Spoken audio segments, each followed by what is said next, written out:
C'est une bonne opportunité de se rappeler que derrière l'évolution de la population, il y a de vrais sujets. Par exemple, chez nous, la jeunesse de la population, nous avons plus de 70% de notre population qui est composée de jeunes, c'est-à-dire des gens qui sont âgés de moins de 40 ans, pour qui il y a beaucoup de problèmes, les emplois, l'éducation, la santé. Et donc, ces sujets sur lesquels le gouvernement, tous les jours, travaille. Alors, cette année, nous célébrons aussi 25 ans après la journée internationale de la population et la démographie.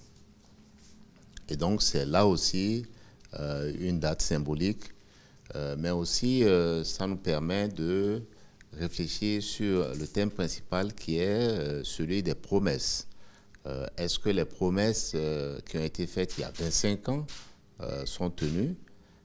Est-ce que nous avons pu enregistrer des avancées importantes?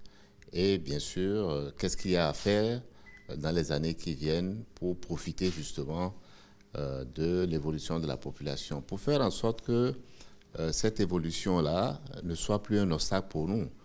Et pour cela, nous avons par exemple développé depuis quelques semaines le projet SWED qui va s'attaquer à un aspect important de cette problématique-là qui est l'autonomisation des femmes et bien sûr les dividendes démographiques. Faire en sorte que les femmes puissent avoir, et les plus jeunes notamment, puissent avoir accès librement à la planification familiale, qui est un sujet important aujourd'hui. Alors après 2019, nous allons continuer parce que nous célébrons cette année 25 ans. Il y aura une grande conférence cette année, vers la fin de l'année, pour réfléchir encore plus sur cette problématique-là, pas seulement à l'échelle nationale, mais à l'échelle internationale au niveau des Nations Unies. Et en ce moment-là, nous allons contribuer avec d'autres pays africains, avec d'autres pays autour du monde, à la réflexion sur ce que deviendra la population mondiale à l'horizon 2030 ou à l'horizon 2050. À l'horizon 2050, à l'échelle africaine, nous savons que notre population va doubler.